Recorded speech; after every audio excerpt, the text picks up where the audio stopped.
Hey everyone, welcome back to more Let's Play Pikmin 2 Challenge Mode! As promised, I redid Novice Training and brought my score up to 21,708, as well as, gain the perfect rating on it like I needed to. So, in this episode we're going to be taking on Lost Toy Box and Creator's Garden.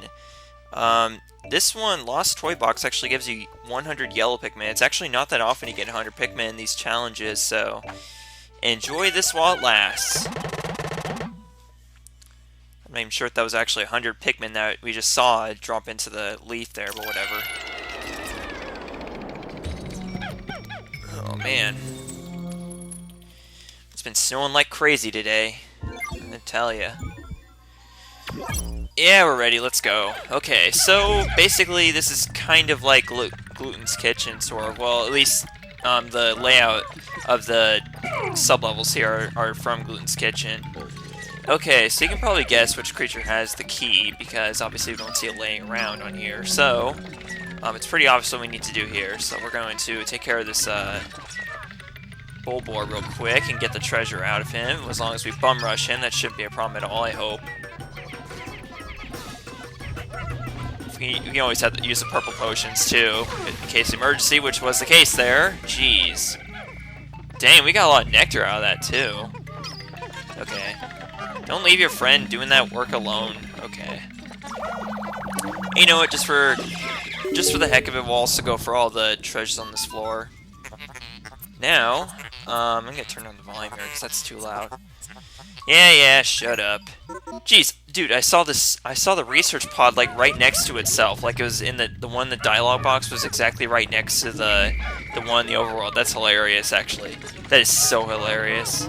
Because I've never actually seen that before in the time. At least, as far as I can remember, I'd never seen that before. That is just so funny. I know I don't laugh that much, but that really was hilarious. Yeah, it takes something really, really hilarious to get me laughing in these videos. I mean, I'm usually just focused so much on my commentary. Usually if something funny does happen in the game, it's hard to notice, I suppose. Okay, so just for the heck of it, we'll go for all the treasures on this floor since we have plenty of time. Well, actually, no, 50 seconds isn't actually that much. Yeah, it's really not that much. We don't want to waste too much time here, but still, if you want to get the highest score possible, it is good to do that. But again, like I said, it's really all you have to do if you want to get that perfect ending is just get the key and then move on to the next sub-level. Don't let any Pikmin die. That's all you have to do here. So you could get literally just the keys and you would get a perfect score that way, as long as no Pikmin died. So it's really as simple as it sounds. I mean, sure, some of the later challenges do get more challenging, but again, as long as you don't have to worry about anything but the key, then you're pretty much in the clear. So we just got 3 more treasures left. Now, as long as there are no white Pikmin with you, then you can safely assume that there's going to be no completely buried treasures here. They wouldn't do something that heinous. Kind of would be impossible anyways to get a perfect score then if you... Well, not perfect score, but like the best score you can possibly get. Because you get perfect just by not losing a Pikmin, so there you go. Now... oh shoot. Yeah, time goes by really fast, a lot faster than expected to. Like, we're already down to 15 seconds here, so it's not good. Basically what happens if you run out of time, and you gotta wait for the treasure to get up to the research pod, so it actually counts as being salvaged, not just being in the light underneath the ship. Yeah, you do need to be careful. 50 seconds goes by a lot faster than you think it will when you're playing this game. Quite a bit more. See, now we're having sub-level 2 of Gluten's Kitchen here. This really is just the first 2 sub-levels of Gluten's Kitchen without the food, obviously. So, only 2 sub-levels, so here this time we're going to be dealing with Orange Bulbor. So you can probably guess who has the key. The regular size Orange Bulbor, I mean, not the adult necessarily, but the dwarf ones obviously don't. I think there is actually a dungeon though where a dwarf Bulbor actually does have the key. And this is another thing that's really funny about challenge mode is often when these little enemies drop these treasures that are 5 times their size, that is also, I find, really hilarious. You know, just all the weird stuff that clearly just throws logic out of the, you know, out of the air, I suppose, or whatever. Yeah, this whole finding a apartment thing is kind of scary, I suppose, scary, because I'm on kind of a limited budget here. I only have a.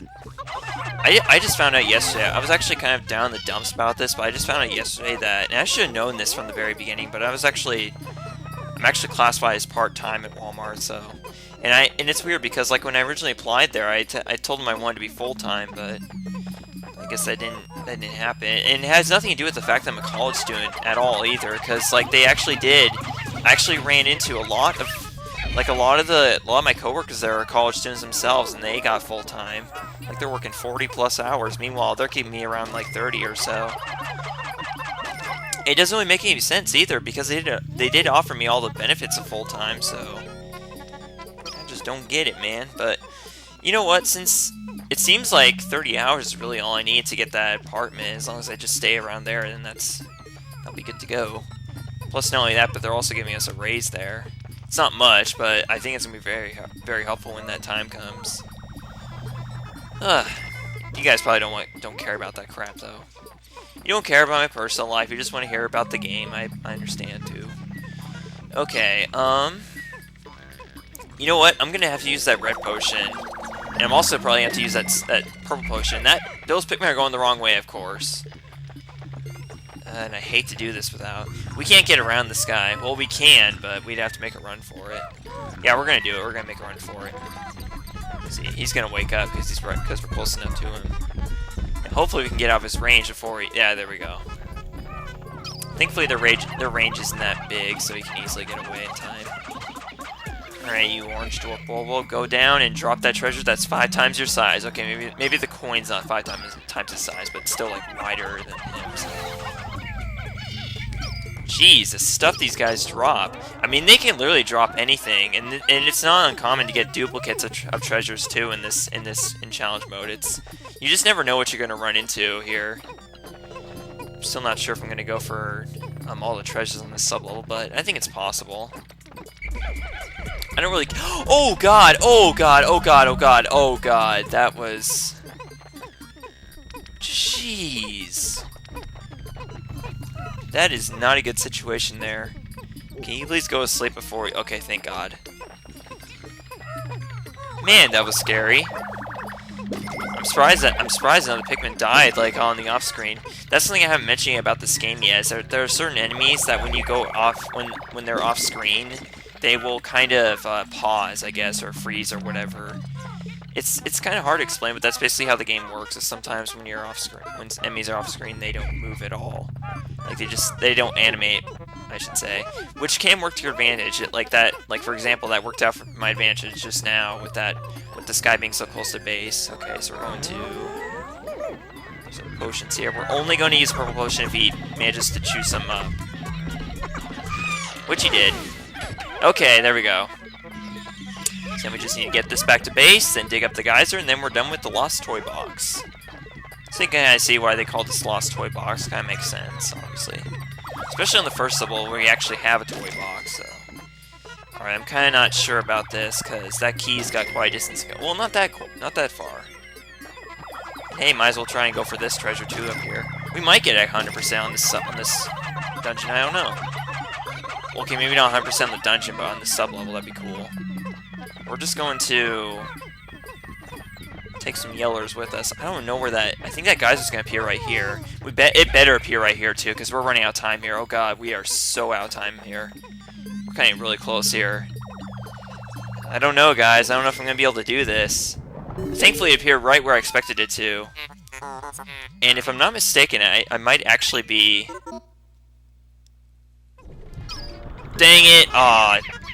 Sometimes, if you actually appear, if you stand right where the hole or the geyser's going to appear, you actually phase inside of it. Well, you won't necessarily like. You'll be inside of it when the cutscene ends. Is what I'm trying to say, and you can literally just stay there and as long as you don't walk outside of it, you'll be inside of the geyser hole. It's kind of funny. Look at my time bonus. Jeez. Still, 46,000 is really good. I think perfect is like 50,000 or something like that. Well, no, because I would have gotten a lot more if I did have a bigger time bonus, but whatever. Perfect is all we needed.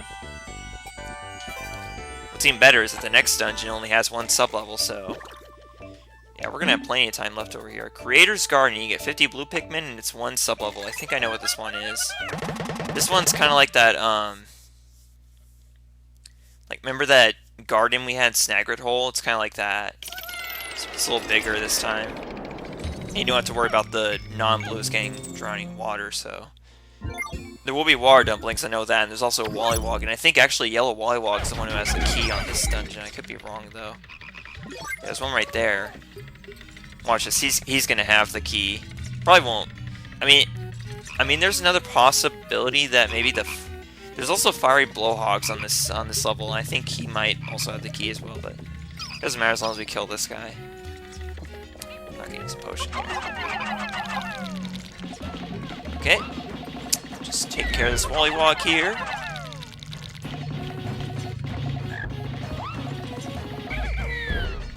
There we go. That went pretty well. Okay, so obviously he doesn't have the key, which is fair enough. I mean, I wouldn't expect him to. What the hell's the point of this wall? Is there anything back there? I'm not even gonna bother with that. That's... what the hell, dude? I guess it's kind of the downside of having random... because, like, even in challenge mode, these setups are... you know, the dungeon layouts are random, so... kind of randomized, so... you just never know what to expect on these things. The only downside... one of the downsides of challenge mode, though, is that you don't have your radar, so you need to be careful about that. So if you don't figure out your way around these dungeons, then you won't be having a lot of fun. Aw, dang it, we got these guys. Ugh.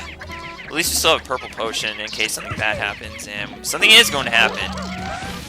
Oh, jeez. This freaking water dumpling is what's going to happen. And Pikmin getting distracted by Nectar. I also don't like that. Okay.